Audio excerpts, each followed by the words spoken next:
The council declared humans weak. Seconds later, stars burned. The vote was already happening when I walked in. I could see it on the display panels lining the walls of the grand conclave, a slow cascade of colored lights, each one representing a civilization casting its decision. Green for approval, green for the sanction, green for the quiet end of everything humanity had worked for across 400 years of reaching into the stars. And they were all green, every single one before I had even reached my seat. My name is Yara Solis. I am the senior human delegate to the Interstellar Accord Council, and on that morning, I was also the only human being within 6 light-years of that chamber. I walked the length of the hall alone.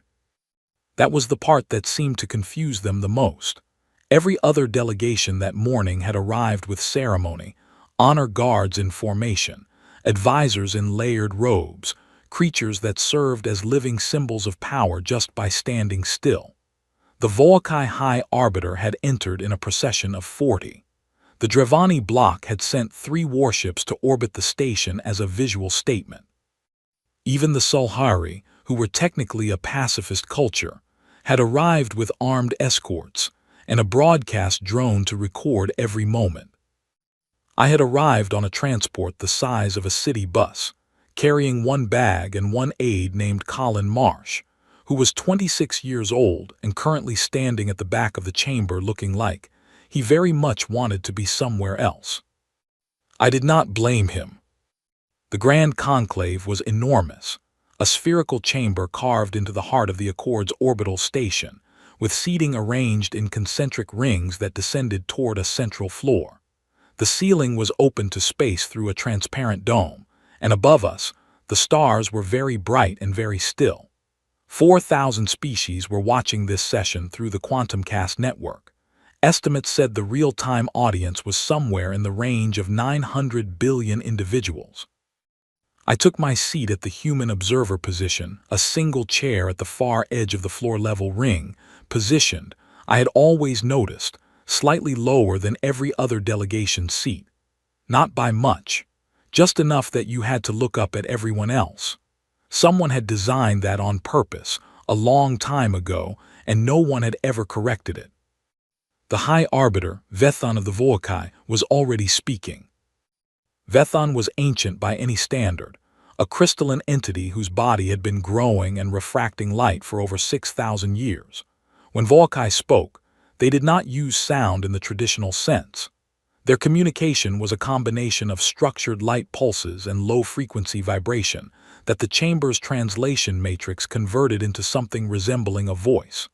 It came out as calm, precise, and entirely without warmth.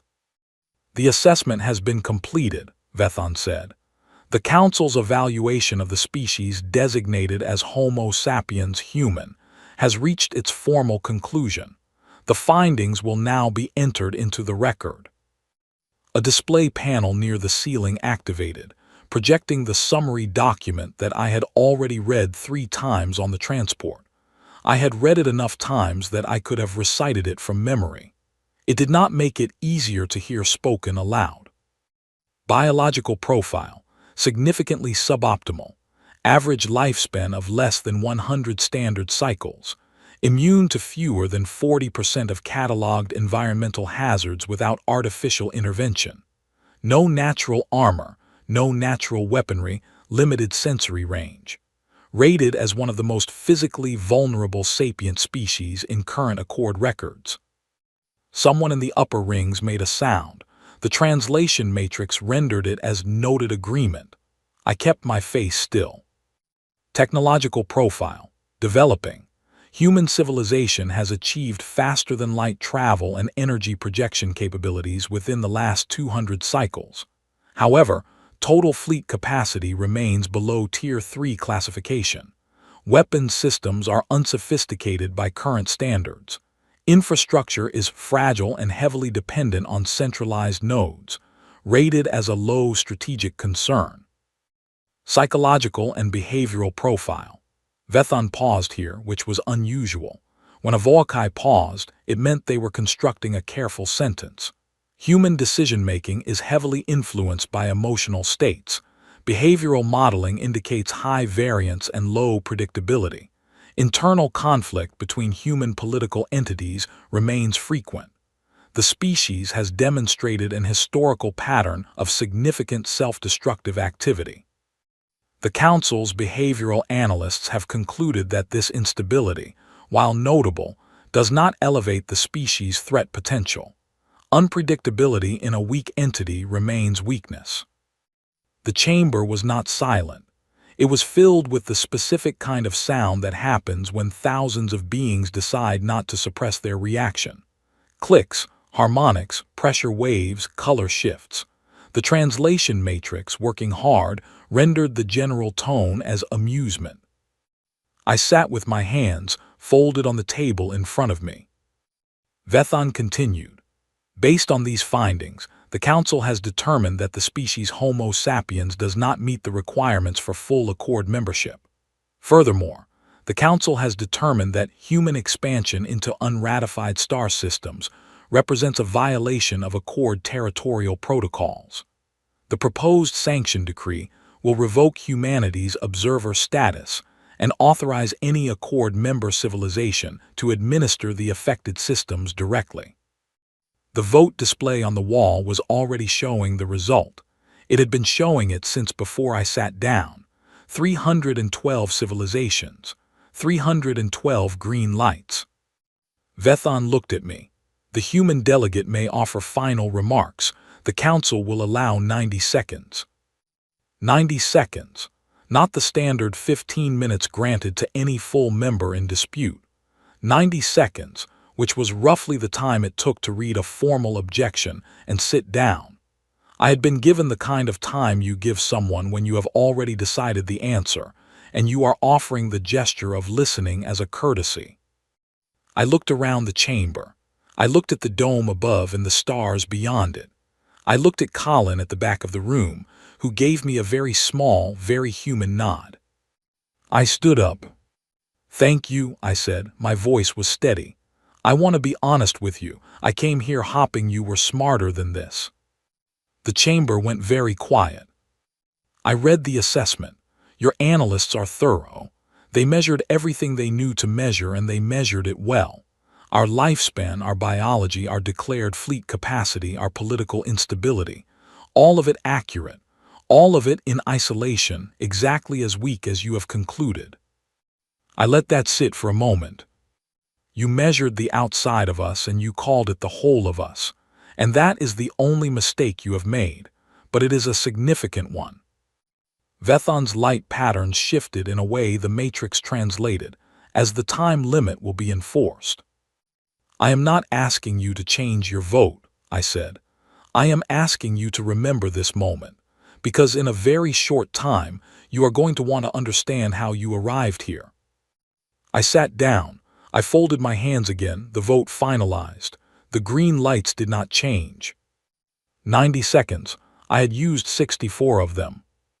As the chamber filled with the procedural sounds of a session concluding, I reached under the table and pressed my thumb to the small communication device I had carried from Earth.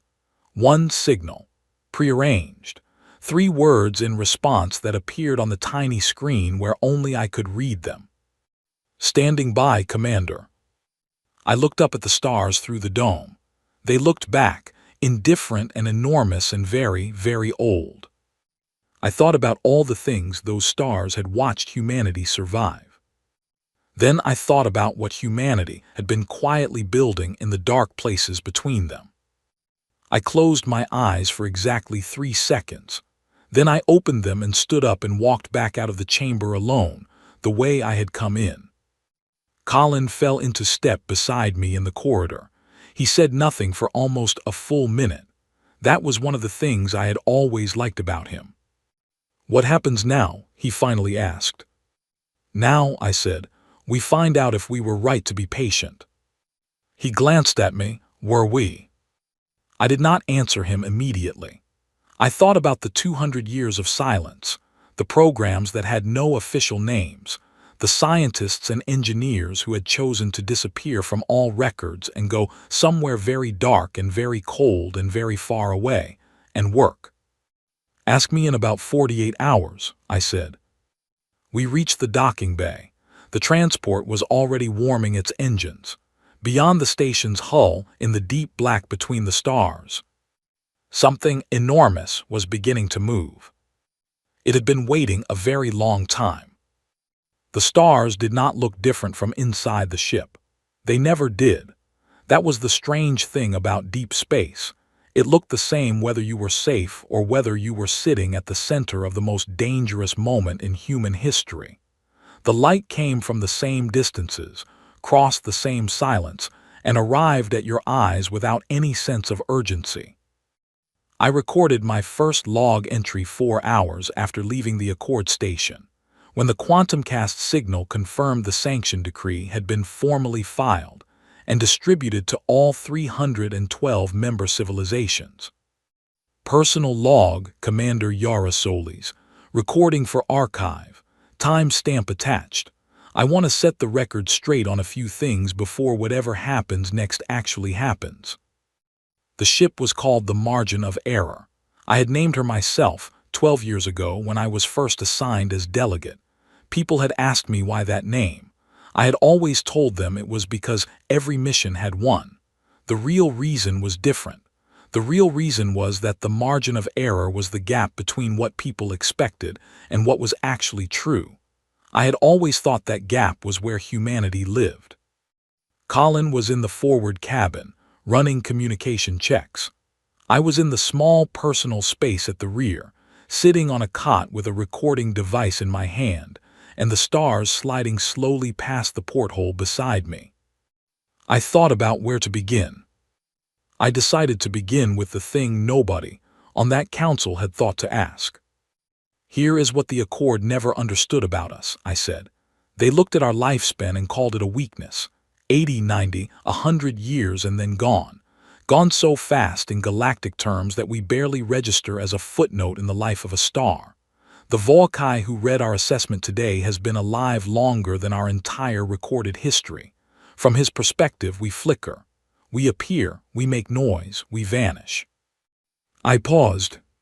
What he never asked was what it feels like to flicker. The ship hummed around me. The drive was running at a quiet frequency that I had always found comforting, not loud enough to be distracting, just present enough to remind you that something was working. When you know you have a limited amount of time, you do not slow down, you speed up. Every human who has ever looked at a deadline, a real one, a hard one, the kind that does not move, knows this. You do not waste the time you have. You use it. You use it badly sometimes, you use it frantically sometimes, you use it in ways you later regret. But you use it. You burn through it like fuel, and the burning is the point. I looked at the porthole. A small cluster of stars was visible, distant and cold. The Accord civilizations optimized for duration, for survival across geological time scales. Their technology evolved slowly because they had the luxury of slowly. Their political systems calcified because stability felt more important than change when you had 10,000 years to work with. They became, in a word, careful. Beautifully, impressively, terminally careful. I stood up and walked the 3 steps to the porthole. Up close, the glass was cold to the touch. Humans optimized for crisis. We did not have 10,000 years. We had Tuesday. We had this generation, this century, this burning window of time before everything we built might be gone. So we moved fast. We made mistakes. We made the same mistakes twice. We made them a third time while arguing with each other about whether it was a mistake at all. And somewhere in the middle of all that mess and noise and short-lived urgency, we occasionally made something extraordinary. That was the part that the Accord's behavioral analysts had flagged as instability. They were not wrong.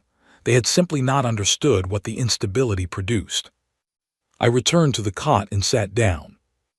212 years ago, I said, a human woman named Laura Hendricks wrote a paper that no government wanted to publish and no academic journal would touch. It was 47 pages long, and it proposed a theoretical mechanism for inducing controlled stellar ignition cascades.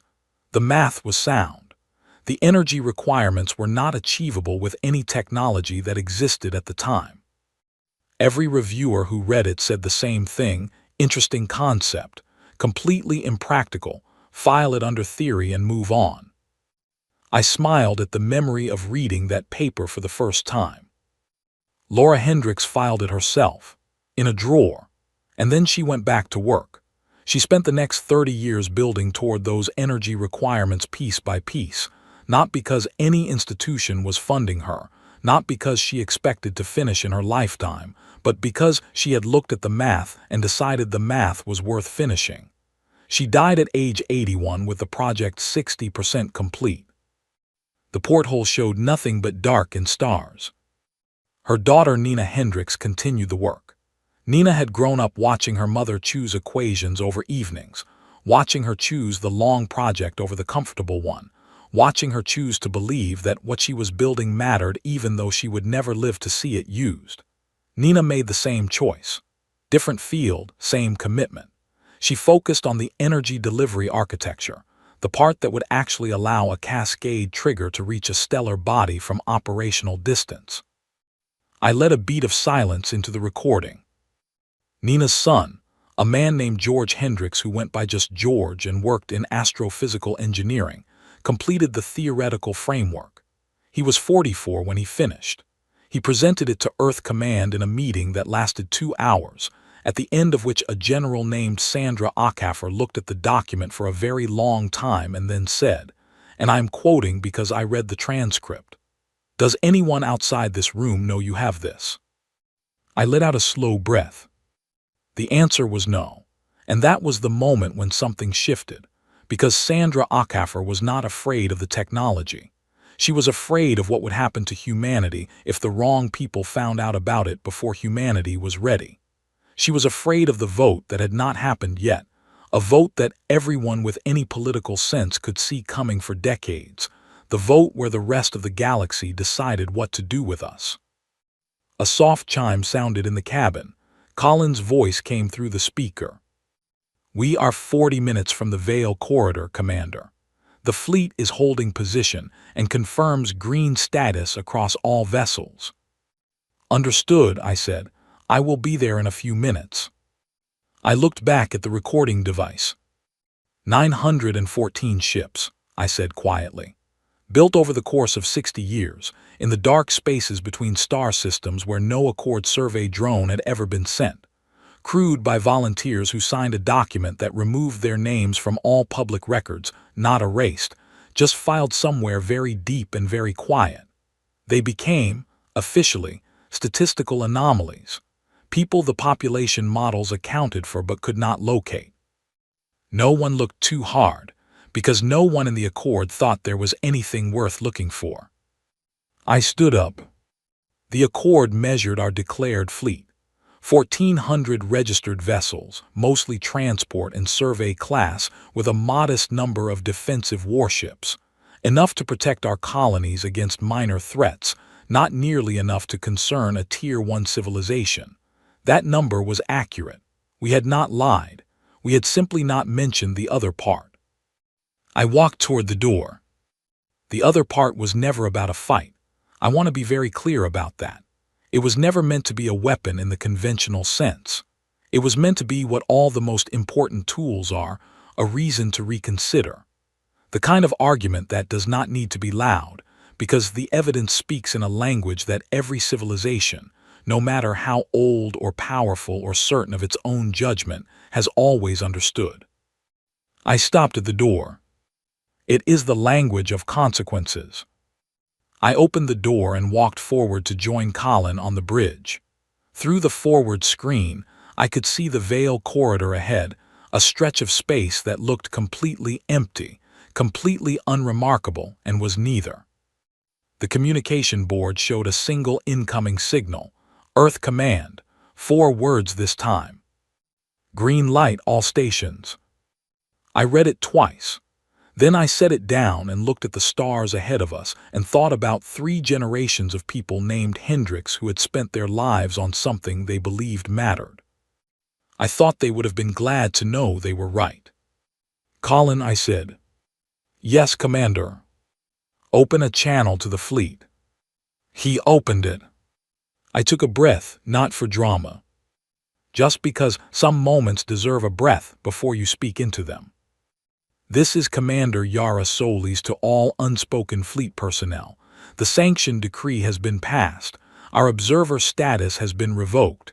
As of this moment, we are no longer asking for a seat at the table. I paused. We are the table. All stations prepare to move. Let them see us. The Veil Corridor began to answer.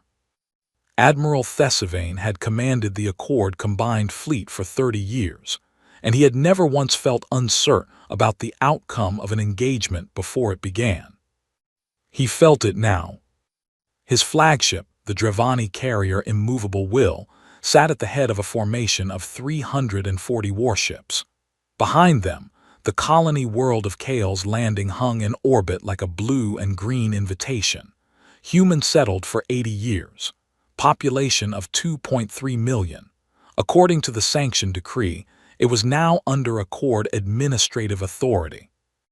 According to the tactical brief Thesivane had read 3 times on the way here, it would be secured without significant resistance within 4 hours of arrival. He had stopped believing that about 20 minutes ago. Because the colony had not gone dark, which was what scared populations did. It had not launched distress signals, which was what threatened populations did. It had not scrambled what few defensive ships it had, which was what proud but outmatched populations did. The people of Chaos Landing had walked outside. His long-range sensors showed it clearly, civilians moving into open spaces, gathering in what appeared to be public areas, standing in clusters on rooftops looking up. Not running, not hiding, just watching the sky, watching his fleet. Thesivane had fought 7 engagements in his career. He had faced species that screamed into the comms, species that charged with no tactical plan, species that begged, species that retreated in perfect silence. He had never faced a species that simply came outside to watch. He found, to his deep discomfort, that he did not know what category to put that in.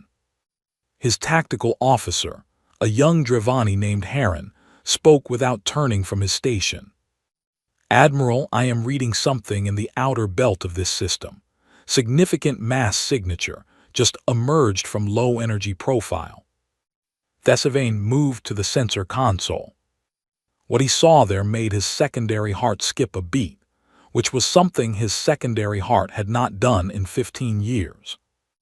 914 ships, not 1,400 transport-class vessels in a loose defensive line, not the registered human fleet, the one every Accord strategist had analyzed and dismissed. Something else entirely, something that had been sitting in the dark between stars for decades and had never been on any chart he had ever seen. The formation was not aggressive. That was the first thing he registered with the part of his brain that had spent 30 years reading tactical situations. It was not advancing. It was not in attack formation. It was simply present, arranged in a wide arc that had appeared as if the stars themselves had decided to rearrange, and it filled his sensor readout from edge to edge. Get me identification on those vessels, he said. Running now, Heron said. Nothing in the registry. None of them. They are not registered anywhere in any Accord database. Of course they were not. Before Thesivane could issue his next order, a second alert sounded. Then a third. Then his communications array lit up with reports from Accord monitoring stations across 6 star systems, all carrying the same message in various forms of controlled alarm. Unidentified human vessels had appeared in multiple locations simultaneously. Not one fleet in one place. Many fleets, many places, all arriving at the same moment, all sitting still, all waiting. Thesivane stared at his display for a long time. A single small vessel was rising from the surface of Chaos Landing, unarmed, civilian class, moving at a conversational speed toward his flagship. It hailed him on a standard frequency. He accepted the signal. The face on the screen was a human woman. She appeared to be in her 40s, with light brown hair and the specific expression of someone who is being very careful to seem calm. Her name appeared at the bottom of the feed as Pilot Clara Dunn, Kale's Landing Colonial Authority. "Admiral Thessavane," she said. "My name is Clara. I have been authorized by Earth Command to extend you a single communication before any further action is taken by either party. I am going to ask you, respectfully, to hold your current position and consider what I am about to tell you." Thessavane said nothing. He waited. "The fleet you are now reading on your sensors is not all that we have prepared. I want you to know that, not as a threat but as information. What you are seeing is what we chose to show you. The choice was deliberate."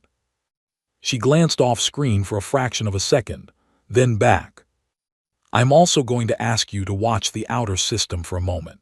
Sector 9, bearing 274. There is a dwarf star catalogued as KL7 in your charts, uninhabited, scientifically unremarkable. It has been sitting in that orbit for approximately 3 billion years without any particular distinction." Thessavane's eyes moved to the sector display. He frowned. "It is about to be briefly remarkable," Clara said. "Only briefly, only enough." KL7 changed. It did not explode. It did not collapse. It did something more precise and more controlled, and Thessavane realized with a cold settling in his chest, more deliberate than either of those things. For exactly 11 seconds it brightened, a controlled pulse of energy that his instruments measured as a cascade reaction, initiated from an external source, held at a precise level, and then released. The star returned to its normal output as if nothing had happened.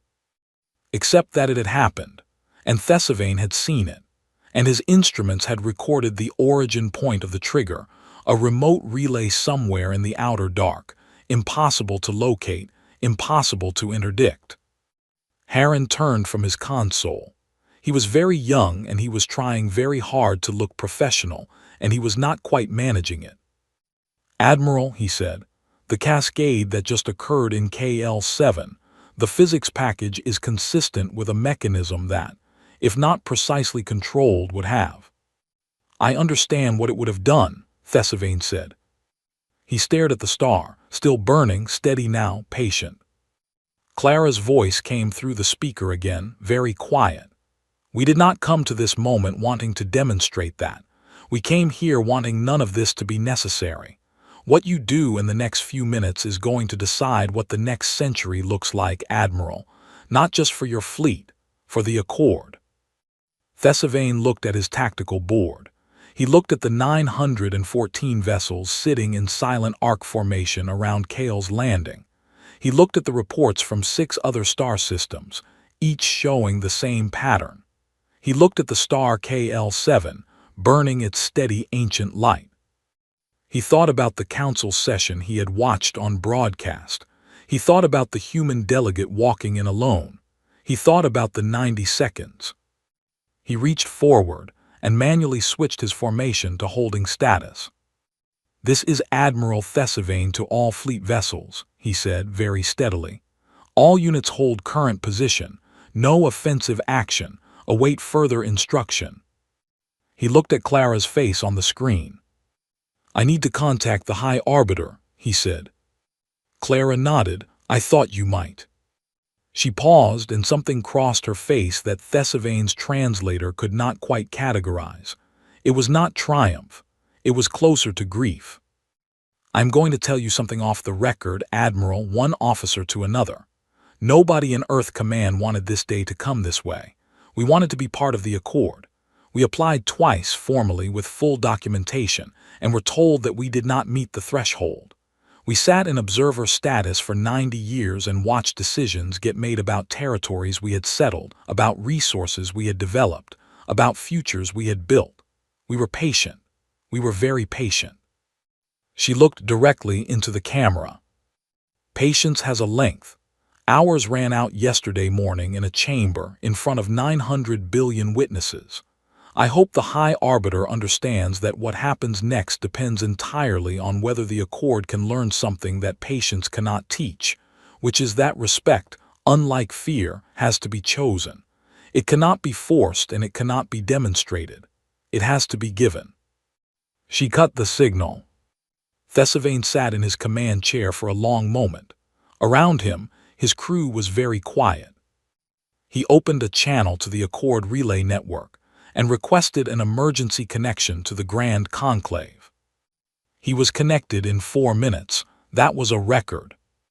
The chamber felt different. I noticed it the moment I walked in. The same hall, the same concentric rings, the same dome open to the same stars. But the quality of the silence was completely changed. The first time I had walked into this room, the silence had been the silence of a decision already made, the comfortable quiet of people who know how things are going to go and are waiting for the formality to conclude. This silence was different. This was the silence of people who have just been asked a question. They are not sure they know how to answer. I walked to the center floor.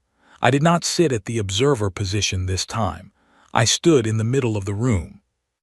There was no protocol for that. I had checked. There was no rule that said a delegate had to sit, and standing at the center of the floor was technically the position reserved for entities addressing the full council on matters of galactic significance. No one had told me I could stand there. No one had told me I could not. So I walked to the middle of the room and stood there, and 312 civilizations looked down at me from their seats, and I looked up at them. Vethan was already speaking when I arrived. He had been speaking when I entered. He was talking about protocols, about emergency session procedures, about the circumstances under which a decree could be reconsidered within the first standard cycle of its passage. He was being careful and precise and thorough, and I waited for him to finish. When he stopped, he looked at me with those ancient crystalline eyes and said, "The human delegate has been granted the floor. The council is listening." The council listening. Not 90 seconds, not a courtesy gesture, listening. I thought about Colin waiting outside. I thought about Clara on Kale's landing. I thought about 914 crew members who had spent years in the dark, holding still, holding quiet, trusting that the math would work and the moment would come. I thought about Laura Hendricks in her small office, writing 47 pages that no one wanted to read. I thought about everyone who had ever been told they were not enough and had decided, quietly, to keep going anyway. "Thank you," I said. "I will try to be brief because I think we all have things to get back to." A low sound from the upper rings, not laughter, something more careful than that. "I want to tell you what a human being is, not what your assessments say, not what your behavioral models predict, what we actually are. And I want you to hear it not as a threat and not as a boast, but as an explanation, because I think you deserve to understand what you have been sharing this galaxy with for the last 400 years. I looked around the room. All those different faces, all those different kinds of eyes, all that staggering variety of life that the universe had somehow managed to produce. I felt something toward all of them that was complicated and genuine and hard to name. We are not the strongest species in the Accord. I want to be clear about that.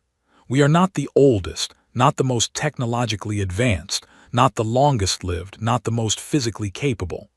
Your assessment was right about all of those things.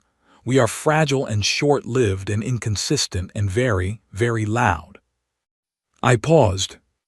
We are also the only species in this room that evolved in a world that was actively trying to end us. The chamber was very still. Not metaphorically, not in terms of competition with other civilizations. Literally, our planet ran at a temperature range that required us to cover our bodies or die. A significant portion of the organisms we shared it with were capable of ending our lives without effort. The star we orbit produces radiation that, without the precise thickness of atmosphere we happen to develop, would have made complex life impossible. Our food supply was seasonal and inconsistent. Our fresh water was scarce. Our bodies were prone to failures that could not be predicted or controlled. And on top of all of that, on top of the storms and the predators and the disease and the environmental hostility, we were also our own greatest threat. I took a slow breath. We competed with each other, we had conflicts. We had centuries of suffering caused by nothing except our own choices. And yet somehow in the middle of all of that we kept building. We kept asking questions. We kept looking at the sky and thinking, what is up there and how do we reach it? Not because we were optimistic by nature. A species that has been through what we have been through is not optimistic by nature, but because we are stubborn. A delegate in the upper rings made a sound. The translation matrix rendered it as a question without words, a kind of audible uncertainty. Stubborn is the right word, I said. Not brave. Brave implies a calculation of risk. We often did not have the luxury of calculating risk. We just kept moving because stopping felt worse. We kept trying because the alternative was giving up, and somewhere in our biology, in something that predates language and civilization and every system we have ever built, something said, not yet, not done, keep going. I let that sit in the air for a moment. The technology you saw demonstrated today, the Cascade network, was not built to intimidate the Accord. It was built by 3 generations of people who looked at a problem that could not be solved in one lifetime and decided to solve it anyway. A grandmother who wrote the theory, a mother who designed the architecture, a son who completed the framework. None of them knew for certain that it would ever be used or needed. They built it because the problem was real and the solution was possible, and they were human, which means they could not leave a solvable problem alone. I turned slowly, looking at different sections of the chamber. You voted to sanction us because your models told you we were weak. I am not here to tell you the models were wrong. The data they used was accurate. The conclusion was wrong because the conclusion was built on a misunderstanding of what weakness means when it is the condition you were forged in. I took a step forward. A species that has never faced extinction does not know what extinction pressure produces. It produces urgency. It produces creativity born from desperation. It produces the specific kind of innovation that only happens when the comfortable answer is not available, and the uncomfortable one is the only path forward.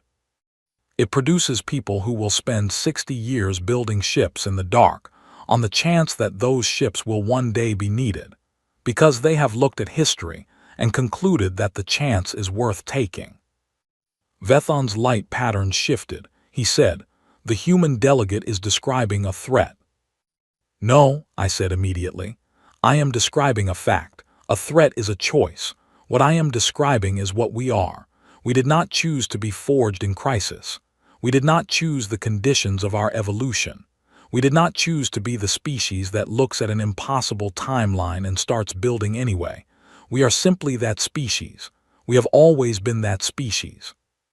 And for 90 years, sitting in the observer seat, watching every decision made about the galaxy we are part of, we have been asking very politely to be recognized as that species. The room was quiet. We are not asking for empire. We have never asked for empire. We are asking for the right to exist on our own terms, in the systems we have settled, without requiring permission from a body that spent the last century documenting our weaknesses instead of trying to understand our strengths. We are asking for what every civilization in this room has, the assumption that we are here, we are capable, and we deserve to be taken seriously. I stopped. I looked at Vethon. The fleet will hold its current position as long as this session continues. The Cascade network is armed and will remain so, not because I am making a threat, because I am being honest with you. We are not going to disarm and hope for goodwill. We tried hope for 90 years. We are now offering clarity. Humanity will not be sanctioned. Humanity will not have its colonial territories seized. And if the Accord would like to have us as full members, genuine members, not observers positioned slightly lower than everyone else, we are willing to discuss that. Right now. Today. I paused for the last time. But we will not sit at the small chair again. We are done with the small chair. The chamber was so quiet I could hear my own breathing. Vethon was still for a long moment. His light patterns moved through several configurations that the translation matrix flagged as complex and did not fully render. Then he said, The council will deliberate. The deliberation lasted 11 minutes. I know because I counted. When Vethon spoke again, his voice was the same precise, measured tone it had always been, but something in its quality had shifted. A small thing. The translation matrix did not flag it. I noticed it anyway. The Interstellar Accord Council, having reviewed the circumstances of the sanction decree, and having considered new information material to the original assessment, moves to suspend the decree pending further review. The Council further proposes to open formal discussion on the matter of full Accord membership for the species Homo sapiens, to be conducted according to standard treaty procedures. He paused. The High Arbiter requests one clarification from the human delegate. Yes, I said. If full membership is granted, will the human government consider deactivating the Cascade network? I thought about it. I gave it a genuine few seconds of consideration, not because I was uncertain, but because the question deserved a real answer and not a fast one. No, I said, but we will allow independent Accord verification that it is never armed against any Accord member, and we will agree to the same mutual non-aggression protocols as every other full member. The network will exist. It will not be aimed. Think of it the way you think of your own emergency capabilities, present, maintained, and hopefully never relevant. A pause. We are humans, we do not disarm, but we choose very carefully and very deliberately when to act. That choice is ours. We are asking you to trust it. The second vote was called immediately. The green lights changed. Not all of them. Some held red, and I respected that. It was honest and it was theirs to give. But enough changed. More than enough. The tally appeared on the wall display, and Colin, watching through the broadcast feed from the corridor outside, sent me a single message on my personal comm that read, "We did it." I looked at the tally for a long moment. Then I looked up at the stars through the dome. I did not feel triumphant. I had thought I might when this moment came. I had imagined it sometimes over the years, the vote going the other way, the acknowledgement finally arriving, the thing we had worked toward finally landing. What I actually felt was tired, and relieved, and a little sad, and deeply, completely grateful for every person who had made this moment possible without living to see it. I walked out of the chamber for the second time in 2 days. Colin was waiting in the corridor, the way he always was. He looked at me. He did not say anything for a moment. "Are you happy?" he finally asked. I thought about it for a long time, long enough that he shifted his weight and looked slightly uncomfortable. "Ask me in 100 years, I said, "if we did not break something important on the way." He nodded slowly. "That is not a no." "No," I agreed, "it is not a no." We walked to the docking bay together. The transport was waiting. Somewhere very far away, 914 ships were beginning to power down their active systems, no longer needed. The stars outside the station's windows were the same stars they had always been, but something between them had changed, some arrangement of understanding, some quiet shift in what it meant to share a galaxy. I thought it was probably a good change. I thought it was probably worth every year of waiting. But I also thought that the work was not over. The work with humans was never over. That was the point. That was the whole point. This is a message for my granddaughter. Her name is Nora, and she is 7 years old right now, and she has never known a galaxy in which humans did not have full Accord membership. She has grown up on a colony world that has 2 moons and a violet sky at dusk, and she has never had reason to feel that the universe considered her species anything less than legitimate. I want her to know things that the history files do not quite capture, because history files are very good at recording what happened, and not always very good at recording what it felt like. I am 69 years old as I record this. My hair went fully gray about 3 years ago, and I decided I liked it. I live in a small house on the edge of a settlement on the colony world of New Arage, which is a frontier world in the technical sense. The infrastructure is still rough in places. The weather does not always cooperate, and the nearest large city is a 6-hour transport ride east. I requested this posting. Several people thought I was being strange about it. I was not being strange. I just needed to be somewhere that still smelled like beginning. The Accord membership vote was 42 years ago. In 42 years, a great deal has happened, and a great deal has remained exactly the same, and the ratio of those two things is approximately what I expected. Here is what has happened. Humanity's full membership was ratified through the standard treaty process, which took about 14 months from the emergency session to final implementation.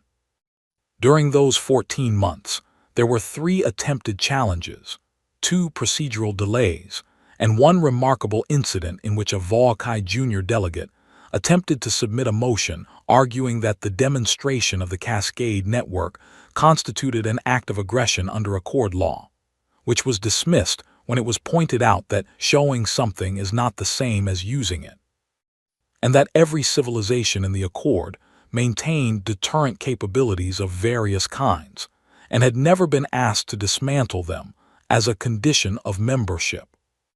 That case went nowhere, but it was instructive.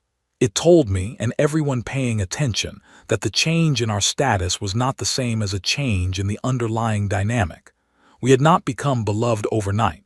We had become, at best, respected, at worst, feared, and respect earned through a demonstration of consequence rather than through years of gradual relationship building was always going to be fragile in certain quarters.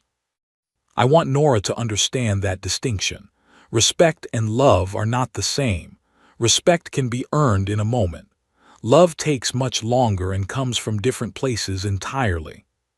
Some Accord civilizations have never fully warmed to us. Several species that were members at the time of the emergency session formally requested reduced contact protocols with human colonial territories, which is a polite way of saying they would prefer as little to do with us as possible. 3 smaller civilizations actually withdrew from the Accord entirely within the first decade after our membership was ratified. I do not think that was exclusively because of us. The Accord had other tensions building for years, but I do not think it was unrelated either. On the other side of that ledger, 4 civilizations that had no prior relationship with humanity reached out within the first year to request formal dialogue and cultural exchange. One of them was the Sulhari, who had arrived at the original council session with armed escorts and voted for the sanctioned decree. Their ambassador, a remarkable individual named Ven Sulhari, they used their species name as a personal name, which I find beautiful, told me during our first meeting that what they had found most striking about the emergency session was not the fleet or the cascade demonstration. It was my face while the vote was being read. I asked what they meant. Ven said, "You were not angry, you were sad. We had expected anger. We had modeled for anger. We had no model for a species that faces an existential threat and responds with grief instead of rage." I told them that the two were not mutually exclusive for humans. Often they were the same thing, just wearing different expressions. Ven thought about that for a very long time. We ended up talking for 6 hours. They became one of the most important relationships I have had in my career, and I think of them often. This is what I want Nora to know. The most important things that happened after the vote were not the political things, as significant as those were. The most important things were the conversations. The slow and often difficult process of 2 species trying to understand each other without the benefit of a shared history or a shared biology or a shared way of organizing experience. The moments when the translator got something almost right but not quite, and you had to find your way to meaning through gesture and patience and the willingness to be uncertain together. The Cascade network still exists. It is maintained by an Earth Command Division that goes by an unremarkable administrative name and operates out of facilities that are not secret but are not widely publicized either.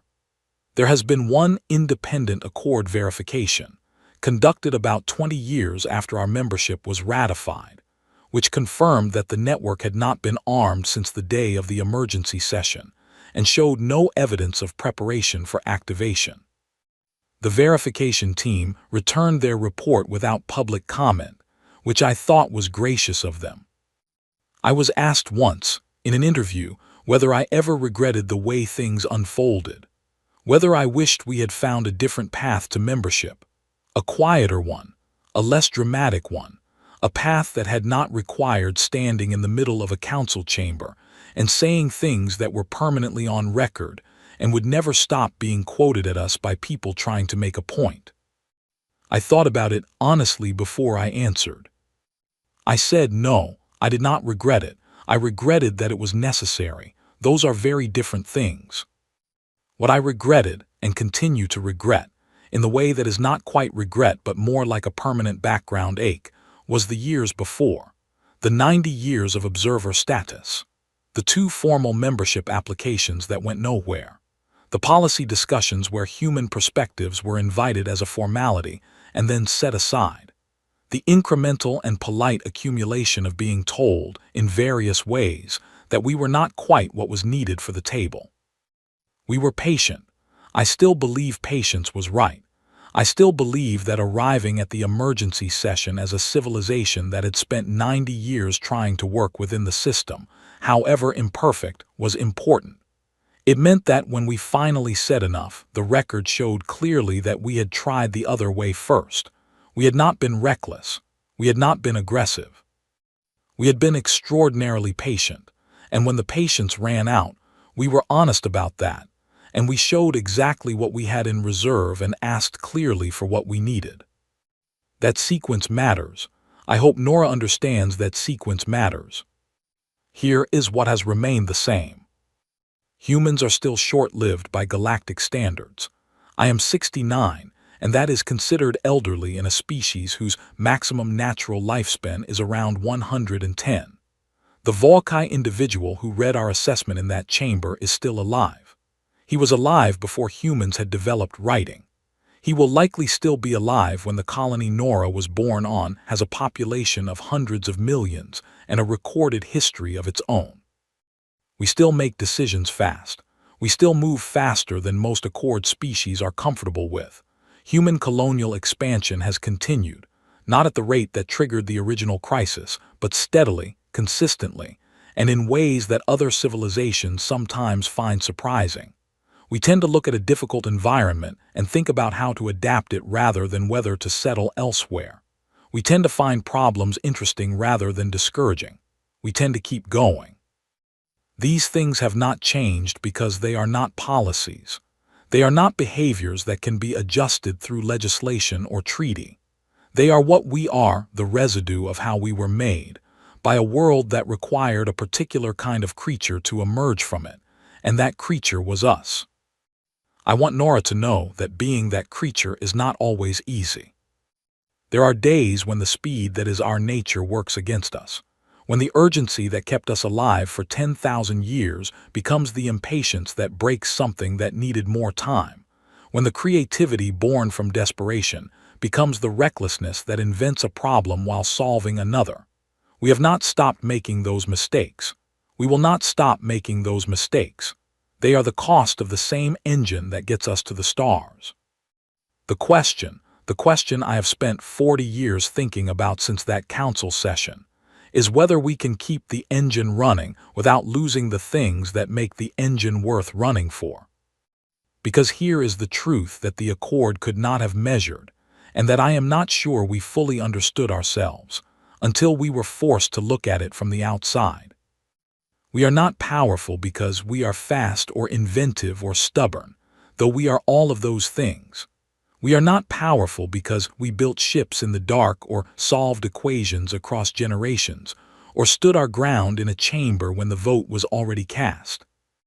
We are powerful because we care. That is the thing the assessment missed, not the capabilities, not the technology, not even the determination, the caring. We care about each other with a ferocity that seems unreasonable given our lifespan. We love people who will be gone within a century, and we love them as if they are permanent, as if the love itself can make them so. We grieve losses that, in galactic terms, are infinitesimally small: a single life, a single relationship, a single moment that will not come back. We treat those small things as if they are the whole universe, because to us, in the moment, they are. And that caring is what makes everything else worth doing. Laura Hendricks did not spend 30 years on a theoretical framework because she wanted to give humanity a weapon.